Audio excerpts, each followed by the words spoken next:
नमस्कार दोस्तों, मैं हूं परवीन साहनी। दोस्तों, ये तेवर चंद्रशेखर आजाद के हैं। अब ये तेवर जो बीजेपी के टेंशन बढ़ाने के लिए काफ़ी हैं। योगी की राजनीति जिनके टारगेट पर मुस्लिम है, उनके सामने चंद्रशेखर दीवार की तरह खड़े हो गए हैं। मतलब साफ है, अगर बीजेपी खासकर योगी मुस्लिमों को टारगेट करके हिंदुओं के वोट पाने का रास्ता बनाएंगे, उस रास्ते को पूरी तरह से तोड़ने के लिए चंद्रशेखर निकल पड़े हैं। अब चंद्रशेखर जिस रास्ते पर दोस्तों चले हैं, उससे राहुल गांधी और अखिलेश यादव को भी रास्ता मिलेगा। जी हाँ, आप बिल्कुल ही सही सुन रहे हैं। आप कहेंगे चंद्रशेखर तो अखिलेश राहुल के इंडिया गठबंधन के साथ तो नहीं है, फिर कैसे रास्ता मिलेगा दोस्तों। दोनों ही नेता अब अपनी राजनीति में प्रॉपर तरीके से उस हिचकिचाहट को दूर करने का प्रयास करेंगे, जिसे पता नहीं किस डर की वजह से अपने गले में बांध कर रखे हैं, उससे तोड़ने में हिचकिचाते हैं। चंद्रशेखर आजाद ने एक तरह से मुख्यमंत्री योगी आदित्यनाथ को बता दिया, आप जो कर रहे हैं हम आंख मूंद कर बैठ नहीं सकते हैं, जवाब तो आपकी ही भाषा में देंगे। इससे सपा अध्यक्ष अखिलेश यादव और कांग्रेस नेता राहुल गांधी को अपनी राजनीति में सुधार करने का जरिया दिया। क्योंकि दोस्तों, चंद्रशेखर आजाद अपनी राजनीति में जिस तरह से बिना राग रपेट के निर्भीकता से स्टैंड लेते हैं, उसी की वजह से न सिर्फ यूपी बल्कि देश में उनकी पार्टी की स्वीकार्यता बढ़ती जा रही है। दरअसल दोस्तों, बीजेपी की राज में एक ऐसी व्यवस्था बनी जिसकी वजह से चंद्रशेखर को इस तरह के तेवर दिखाने पड़े। चंद्रशेखर आजाद वक्त वक्त पर मुख्यमंत्री योगी आदित्यनाथ को आईना दिखाते रहते हैं, ललकारते भी रहते हैं। इस बार भी ललकार रहे हैं। कावड़ यात्रा के नाम पर जिस तरह से मुस्लिमों को टारगेट किया जा रहा है, उस पर वो बोलने से हिचक नहीं रहे। ये बात भी सत्य है, कावड़ यात्रा सावन महीने में भगवान शिव की आराधना का जरिया है, लेकिन निहायत ही व्यक्ति धार्मिक और पवित्र यात्रा है। अब योगी सरकार के लिए यही धार्मिक यात्रा राजनीतिक दृष्टि से अहम है। सरकार पूरी तरह से कावड़ियों को फील गुड कराने में लगी है, लेकिन इस फील गुड के चक्कर में मुस्लिमों को फील बैड महसूस करा रही है। दुकानदारों के लिए नेम प्लेट और QR कोड अनिवार्य कर दिया है। मकसद मुझे ये लगता है एहसास कराने की कोशिश हो रही है कि हिंदू मुस्लिमों से अलग हैं। अब चंद्रशेखर इस धार्मिक आधार पर भेदभाव का विरोध कर रहे हैं। हालांकि सुप्रीम कोर्ट ने इस पर निजता के अधिकार की चिंता जताई है।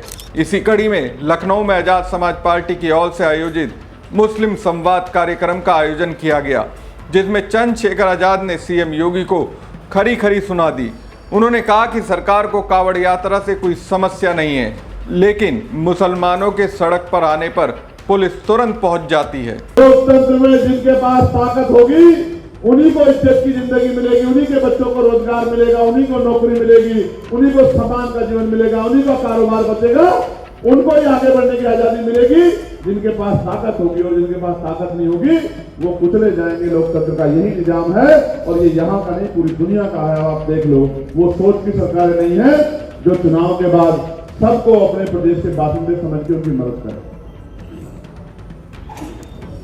आज इस प्रदेश को हमारी एकता की जरूरत है। ये एक शुरुआत। आज यहाँ हजारों लोगों का जो सैलाब है, मैं आपसे कुछ मांगना चाहता हूं। बताओ, दोगे नहीं दोगे? बताओ। नहीं, दोनों हाथ उठा के बताओ अगर दोगे तो। 2 बच्चे हैं जो मुझे नहीं दिख रहे, जिनके हाथ नहीं उठे हुए। मेरी नजर से ये मत समझ लेना कोई छिप जाएगा, कोई बच जाएगा। इमरान भाई, मेरी नजर से ऐसा बहुत कम मुमकिन है कि मेरी नजर से कोई चीज बच जाए। हाथ नीचे करो, हाथ नीचे करो। बहुत बहुत बहुत इस प्यार के लिए, इस मोहब्बत के लिए आपका बहुत शुक्रिया। मैं आपसे कह रहा हूं, इस प्रदेश की बात मैं करता हूं।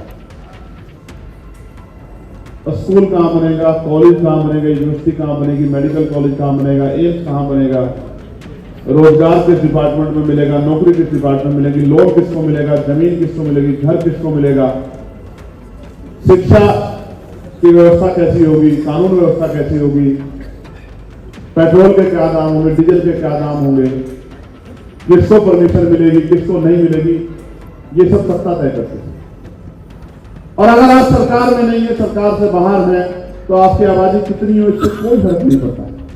आप 1 लाख लोग सड़क पर निकल जाओ, एक अपने ऊपर हुई FIR नहीं वापस ले सकते, लेकिन आप 1 लाख लोग एकजुट होकर वोट दे दो तो आप अपनी विधानसभा में MLA बना सकते हो। और वो MLA विधानसभा में खड़े होकर एक नहीं हजारों लोग। तो साफ है दोस्तों, जहां अन्य पार्टियां सिर्फ रमजान और ईद पर मुसलमानों को याद करती है, वहीं लखनऊ में चंद्रशेखर ने बीजेपी की नींद उड़ाकर रख दी है। और यही वजह है कि दलितों के साथ मुस्लिम समाज के बीच आजाद समाज पार्टी की पैठ तेजी से बढ़ती जा रही है। चंद्रशेखर आजाद ने ये सिर्फ स्पीच नहीं दी, बल्कि इस स्पीच में मुसलमानों का राजनीतिक भविष्य है। जहां अन्य पार्टियां मुसलमानों को अल्पसंख्यक कहकर पुकारती है, वहीं चंद्रशेखर आजाद ने सीधे तौर पर मुस्लिम संवाद नाम से कार्यक्रम आयोजित किया। इस कार्यक्रम में मुसलमानों के सियासी, समाजी, माली, मजहबी, तालीमी मसलों पर चर्चा की गई। चंद्रशेखर ने कहा कि हमें लोगों को जागरूक करके तैयार रहना होगा। सरकार अपनी मशीनरी का दुरुपयोग हमें बदनाम करने और हम पर जुल्म ढालने के लिए कर रही है। यदि हम उन्हें मौका देंगे तो ये जुल्म और बढ़ेगा। तो दोस्तों, चंद्रशेखर खुलकर मुस्लिमों के हितों की बात कहने के लिए मुस्लिम संवाद कर रहे हैं। वो अल्पसंख्यक समाज नहीं कह रहे हैं। चंद्रशेखर को नगीना में मुस्लिमों ने वोट दिया और मुस्लिम समाज से उन्हें पूरा समर्थन मिल रहा है। तो इस समर्थन के सम्मान में वो मुस्लिम संवाद कर रहे हैं, खुलकर मुस्लिमों का साथ दे रहे हैं। मुझे लगता है जिस तरह से चंद्रशेखर खुलकर मुस्लिम हितों की बात कर रहे हैं, ये उन पार्टियों के लिए संदेश है।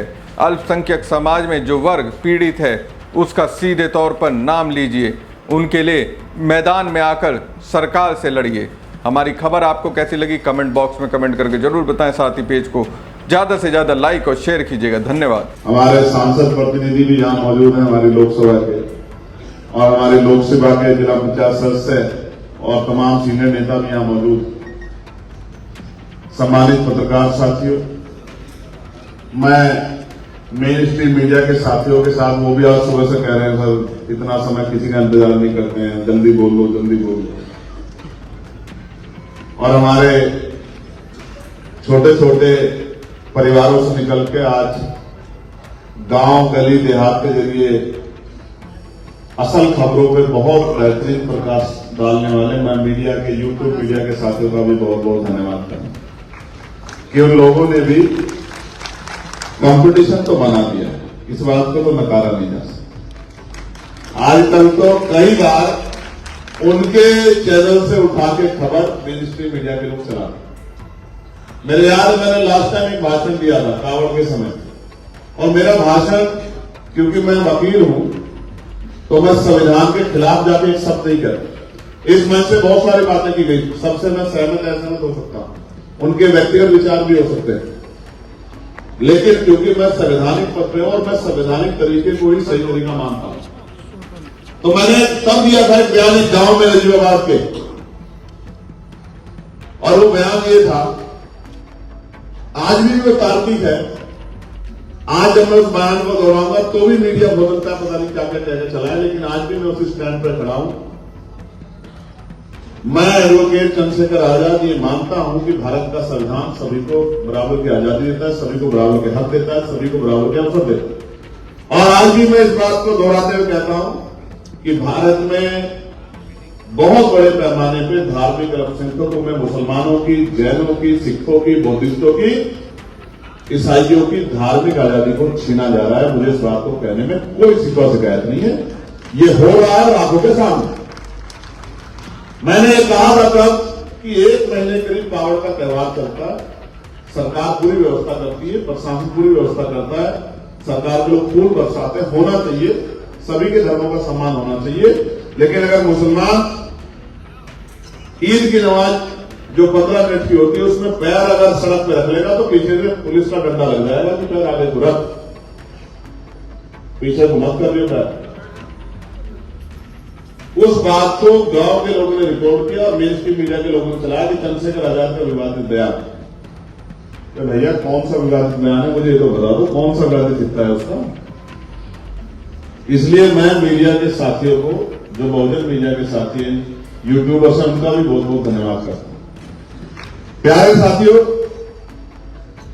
ये कार्यक्रम जो है मुस्लिम संवाद, समस्या और समाधान, आप तीनों लोग पहले बैठ जाओ, दूसरी बात नहीं बोलूंगा। ये जो वॉलंटियर साथी इनको कह रहा हूं, मैं एक बात को एक ही बार बोलता हूं और मुझे उम्मीद है कि मेरे भाइयों की बात तो वो समझ में आ जानी चाहिए। उसके बाद आपको कह रहा हूं, ग्रीन शर्ट वाले बच्चे, आपसे कह रहे हैं, आपसे कार्यकर्ता हो ना आप, तुम बैठिए ना, आपसे कह रहे हैं बैठने के लिए। ये पत्रकारों का नहीं पढ़ने देना, आप बैठ जाओ, आप बैठ के सुनो, सुनोगे नहीं तो फिर अमल कैसे करोगे, उस पर काम कैसे करोगे। जब टीचर कक्षा में पढ़ाता है और जो स्टूडेंट